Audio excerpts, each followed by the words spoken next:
Hi guys, I am back to read to you chapter 16, 17, and 18 today. I hope that you're enjoying the book so far and make sure that you are visualizing as I read to build those settings and get to know our characters a little bit better. So, chapter 16, What I've Got. I like Mr. Daniels, but he's got a thing for reading, always talking about books and how great they are. Personally, I'd rather have the flu. The last thing Mr. Daniels said yesterday was that we were going to write stories today and that it would be our chance to show him what we've got. The only thing I've got is a plan. With a big piece of cloth and a safety pin, my writing arm hangs in a sling. How can he ask me to write like this? I'm feeling pretty proud, I must admit.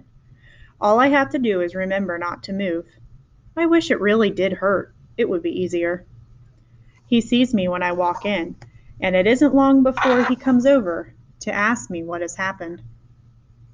I have practiced the story all the way to school about how I tripped over my cat on the stairs and I fell. You have a cat? He asks. Yeah. He nods. Then he glances down at my sling. Is it a new cat? No, we've had that cat forever. A regular member of our family, I say, feeling like I'm starring in a commercial for something I'd never eaten in a million years. He has a weird look on his face when he asks, What's its name? Whose name? Your cat. I panic. Pork chop pops out of my mouth. He laughs. Pork chop the cat, huh? Bet the dogs in the neighborhood like that. I'm nervous and embarrassed, wondering why I have to be so weird, wondering why I have to watch the mind movie in my head of a fury meowing pork chop with a tail. But when the rest of the class sits down to do their writing assignments, he says I can read a book. I stare at the letters and watch them dance, and I move on the bright white page. My eyes ache and my head hurts. Mr. Daniel watches me, so I look down at the page and remember to turn it every once in a while. With my eyes closed, I watch bright movies of me flying, one of my favorite movies. In this one, I'm flying just above the water, my stomach almost touching it, racing towards a castle filled with blue light. I open my eyes a bit to watch the others write. I look at the page again. I even try to read some. I really do. But I can't help wondering why Mr. Daniels keeps looking over at me. Chapter 17, Misfit Lunch. I watch Albert sit at his desk and stare at the pages of a book. I know he's not reading. His eyes don't move at all. I see he has a new bruise on his jaw and decide I'll go over to talk to him. Hey, I say. He looks up. Then something comes out of my mouth that I don't expect. Do you want to sit with Keisha and me at lunch? Why? Well, you sit alone and we sit alone, but together too, so I thought that we could all sit alone together. That isn't a logical conclusion. Clearly, if we are all together. Yeah, I interrupt. I know. It was a joke. So you want to? Well, I suppose so. I guess I've got to eat somewhere, he says. Albert leans his chair back and he shakes his empty carton of chocolate milk to let the drops fall on his tongue. I wonder who decides that a half a pint of milk was enough. Why don't you just buy two? He puts his chair down and stares. Can't you just ask your mom for extra money in the morning? I say, readjusting my fake sling. This thing is a pain. I don't have to ask for money. It's kind of prepaid. And then I realize all at once. Of course. How stupid can I possibly be? Albert doesn't have many clothes and he gets a ticket from Mr. Daniels every morning. I guess I never thought about it before. He must get one of those free lunches. I hope I didn't upset him, so I say, I'm sorry. About what? Well, you know, that you get free lunch?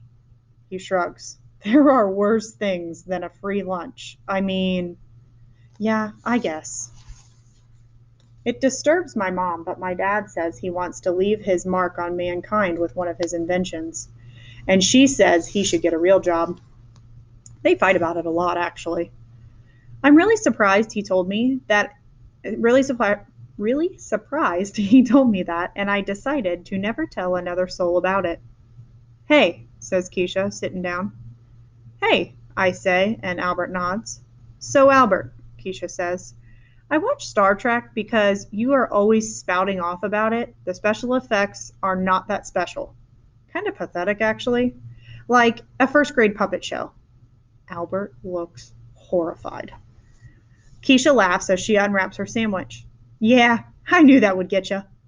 Shay's voice arrives before she does. Look, Jessica, she says as they walk by. It's the island of the misfit toys. Yeah, Jessica says. It's like a six-legged freak. Shay laughs and Jessica looks proud of herself. Ugh, those girls are like the walking pricker bushes, Keisha says, taking a bite out of her sandwich. Don't let them bother you.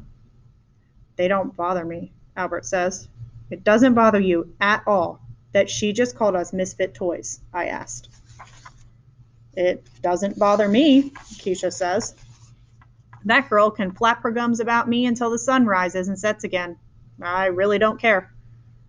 I wish I didn't care, and I wish I wasn't jealous of Shay and all that she has. Albert is wide-eyed. But why are the toys all misfits? Square wheels on a train can be fixed pretty easily enough.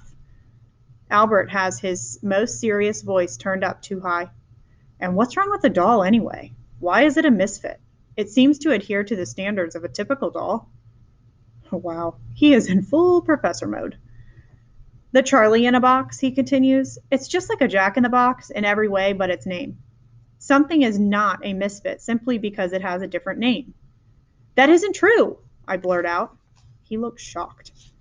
I suppose he isn't used to being corrected. He holds up his milk carton. Suppose I say this is orange juice. Doesn't change what is inside. That's different, I say, thinking that the milk will feel like it's orange juice if it's told that enough. It is the same principle. I think of the words like dumb and baby and think how wrong Albert really is. What about the cowboy? Keisha asked. He rides an ostrich instead of a horse? That has got to make him a misfit. It is illogical to say that he is a misfit just because he chooses to ride a different animal, provided he can carry out his cowboy duties. Albert, Keisha says, how can you possibly say cowboy's duties with a straight face? I don't understand, he says. Keisha's forehead touches the table, and he continues. Especially when you consider that ostriches run faster than horses, require less water to drink, and can use their legs and feet as weapons. They are fierce kickers with sharp claws. I, for one, would trade a horse for that. That's just logical. And then I think that if someone hung a sign on me that said anything, having that sign there wouldn't make it so. But people have been calling me slow forever, right in front of me as if I'm too dumb to know what they're talking about. People act like the words slow reader tell them everything that's inside. Like I'm a can of soup and they can just read the list of ingredients and know everything about me. There's lots of stuff about soup inside that they can't put on the label, like how it smells and tastes and makes you feel warm when you eat it. There's got to be more to me than just a kid who can't read well. Chapter 18. Truths and Untruths. Keisha drops into her seat, annoyed that Mr. Daniels had asked her to do a paper over because he knows she can do better. I've always hated hearing that from teachers. And then I realized I never heard it from Mr. Daniels. And all of a sudden, that bugs me. Since the day of the mystery boxes, I keep thinking about how good it felt to do something right, to fit in. That's what I want, to feel like everybody else, to be told that the work I know is terrible, isn't good enough. I want him to tell me I can do better and see his face that he really thinks so. And then I remember that it is the best I can do. I haven't written in class since I had the fake sling on my arm. After 3 days of wearing it, Mr. Daniels told me he was going to have the nurse call my mom about my injured arm. So I figured I'd better lose the sling. So now I'm stuck. I don't know who to be, the one who admits that I can't do it, or the pretender. Finally, I decide I'll give Mr. Daniels something so terrible that he'll have to ask me to do it over. I don't even try to spell anything correctly like I usually do. I just put a whole bunch of letters together that even I know make no sense. I walk up and I hand it to him instead of putting it in the assignment cubby. Thanks, Allie, but if you're done, why don't you put it in the cubby? I push it towards him a little bit more. I thought you may want to check it over. We lock eyes for a few seconds, and then he reaches out to take it from me. Okay, he says.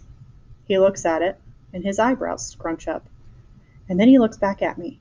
He stays quiet, thinking, I can tell. I hear it in my head. Do better, Allie. And I would. I would magically do better, and Miss Silver would carry a trophy for me so big, she'd have to carry it on her back. Allie? Huh? I said you could just put it in the cubby then. And the pictures in my head pop like bubbles. I walk away without taking it back.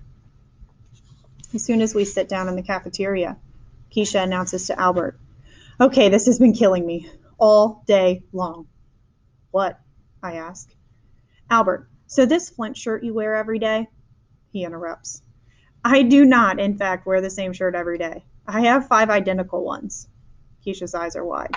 Seriously, Albert? You bought the same shirt 5 times? He doesn't seem to think it's a big deal. It's the one I liked. Well, anyway, Albert, Keisha says, I finally found out what the heck your shirt means. I Googled Flint, and you know what I find? His eyes widen.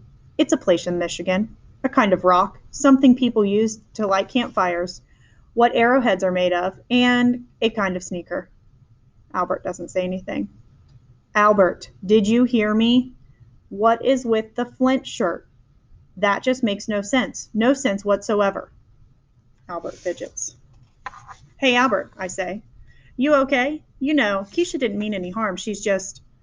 I'm quite aware of her intentions. I worry. What are those? To find out why I wear this shirt. Funny how my brain wants to make things complicated, and he just cuts to the simplest thing. Well, the simplest thing with a bunch of fancy words into mile-long sentences. The meaning of my shirt is not any of those things. He closes his eyes and takes a breath. Flint is an immoral genius from Star Trek. Season 3, Episode 19. It's titled Rec Room 4. Keisha laughs, interrupting him. Albert, are you kidding me? Albert clears his throat and glances at the clock. Albert, I say, poking the side of Keisha's leg, and she, by some miracle, stops laughing. Go ahead, I want to know. After that day of being mean, I want to be extra nice. So, Flint is a smart guy, I ask. Albert readjusts himself in the seat. Flint goes away to his own planet. He puts up invisible barriers so that others won't sense life forms there. He creates robots to protect himself and keep him company. They are predictable. Sounds super weird if you ask me, says Keisha. Why wouldn't he live on Earth with people? He had once lived on Earth. He left to be alone. He wanted to be alone. Keisha falls forward, dropping her arms on the table. Why the heck would a man leave Earth with everything here to go off and sit on some rock in space all by himself? Albert hesitates. Well, he says it's to retreat from the unpleasantness of Earth and the company of people. Then he looks up right into my eyes. I can see that. I can see why someone would want to avoid being with other people. A great number of them are not very nice to me, and well, listen, Albert. Keisha's voice had softened. I didn't mean, Albert interrupts. I was not implying it was you who is not kind. I'm relieved. But there are others who are not kind, he says.